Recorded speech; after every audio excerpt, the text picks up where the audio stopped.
claim ng mga Roman Catholic Church na yan raw ang buwan at pitsa na ipinanganak si Jesus Christ. So, kung ating babasahin mga kapatid, mga kaibigan, ang Bible, Genesis to Revelation, ay hindi po natin mababasa na December 25 pinanganak si Jesus Christ. So, hindi po natin dapat dagdagan dahil yan po ay kasalanan according sa Revelation chapter 22 verse 18 down to 19. Ang December 25 mga kapatid ay pinanganak ba si Jesus Christ? So, ang sagot niyan ay hindi.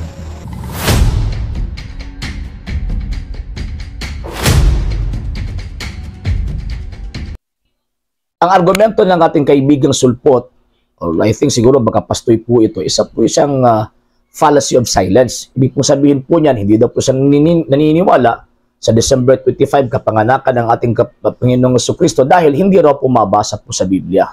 Ang banal na kasulatan po kasi mga kapatid at mga sir at saka mga ma'am, silent po kasi concerning sa buwan at petsa ng kapanganakan ng ating Panginoong Jesucristo. And pag sinasabi po kasing silent, ibig sabihin libre po tayo. Libre po ang lahat na magbigay. Ito yung petsa at buwan ng kapanganakan ng ating Panginoong Jesucristo. So ano yung basis?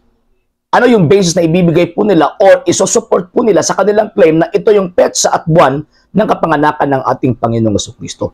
Yung simbahang Katolika po kasi, Santa Iglesia Katolika Apostolika Romana, sinabi po niya na December 25 ipinanganak ang ating Panginoong Jesucristo. Pinakauna, bakit po? Kasi alam po ng Santa Iglesia Katolika Apostolika Romana kung kailan po ipinanganak ang ating Panginoong Jesucristo.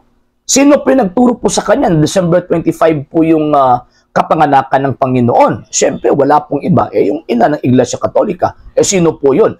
Ang mahal na Birheng Maria. And siyempre, meron din pong implied presentation, yung banal na kasulatan, concerning sa kapanganakan ng ating Panginoong Jesucristo. Ano po yung implied na presentation sa banal na kasulatan? Yung sinasabi, di ba? Yung Feast of Annunciation. Yung Annunciation po kasi, nangyari po yan, according sa tradisyon, March 25. Siyempre, ika-9th month, from March 25, ang ika-9th month po, or ika-siyam na buwan, galing po sa March 25, yan po yung December 25. Actually, meron po tayong mga basis po dyan. Na ang banal na kasulatan, meron po siyang implied presentation concerning sa petsa at kapanganakan ng ating Panginoong Jesucristo. So kung titignan po natin yung banal na kasulatan at tradisyon ng mga apostol, tradisyon ng simbahang Katolika, na kung saan ito po yung iglesyang tatag ng ating Panginoong Jesucristo, talagang mangyayari po na itong December 25, makikita po natin na ito po yung kapanganakan ng ating Panginoong Jesucristo.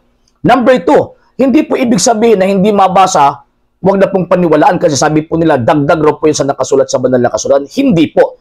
Magiging dagdag lang po yan kung sinabi ng banal na kasulatan o meron po siyang sinabi na exact petsa sa kapanganakan ng ating Panginoong Jesucristo at magiging salungat po ang December 25 kung meron pong buwan at petsa ang inilagay sa banal na kasulatan. Pero sinasabi ko na po kanina, silent po yung banal na kasulatan. Kaya nga po, kailangan po tayong magsuri, kailangan po tayong mag-research kung ano po yung petsa at kapanganakan ng ating Panginoong Jesucristo.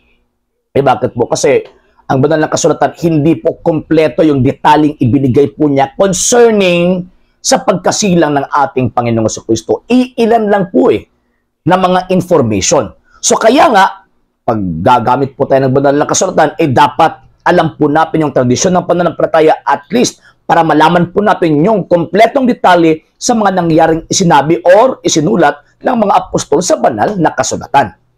Number 3, salungat na po, hindi po salungat. Bakit po salungat?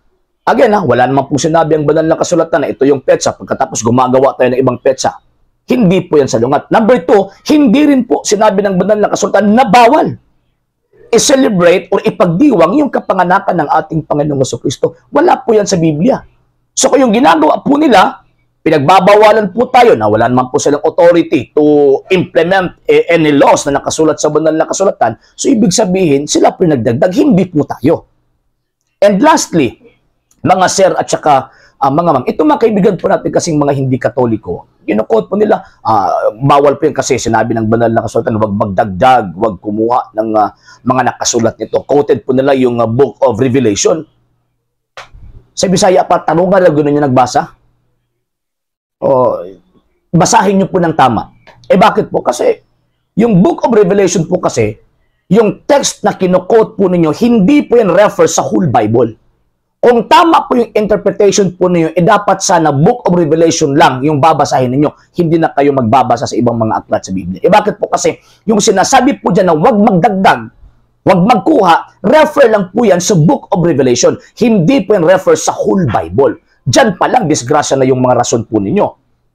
And number two, mga sir, mga ma'am, again, hindi po detalyado yung information.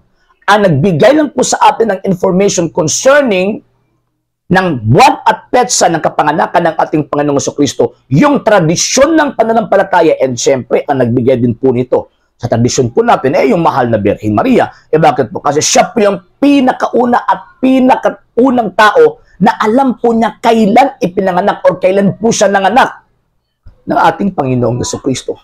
So ngayon, sino po yung paniniwalaan po natin? Ito po mga sulpot na reklamo na wala pong basis. Ano po yung basis po na sa reklamo po nila? Wala. O tingnan nyo po, di ba? Hindi kami naniniwala na hindi kami naniniwala sa December 25 kasi hindi yan mabasa. Walang mabasa. So ibig sabihin, yung argumento po nila na hindi po sila naniniwala, galing din po sa wala. Imposible yan mga sir, mga ma'am. Imposible po na magiging titindig po yan sa isang tamang argumento kung susundin po natin kung yung tamang lohika. So, itong kaibigan po natin na mga sulpote, magsuri po kayo para malaman po ninyo kung kailan po isinilang ang Panginoong Jesucristo. Kasi Diyos po natin yan, di ba? Diyos po ng lahat yan, ang ating Panginoong Jesucristo. Ang problema, ginagawa ninyo, inaangkin ninyo na kayo, kilala po ninyo ang Panginoong Jesucristo, pero hindi nyo po alam yung birthday po niya. Ang Simbahang Katolika po kasi, alam po ng Simbahang Katolika ito. Bakit po? Kasi nakasama po niya Nakasama po niya ang Panginoong Jesucristo. So, alam po niya kung kailan po isinilang itong Kristong tagapagligtas. So, i-celebrate po natin itong araw ng kapanganakan ng Panginoon. Bakit po? Kasi sa araw na ito, inagdiwang po natin yung kaligtasan po natin kasi isinilang na po yung tagapagligtas.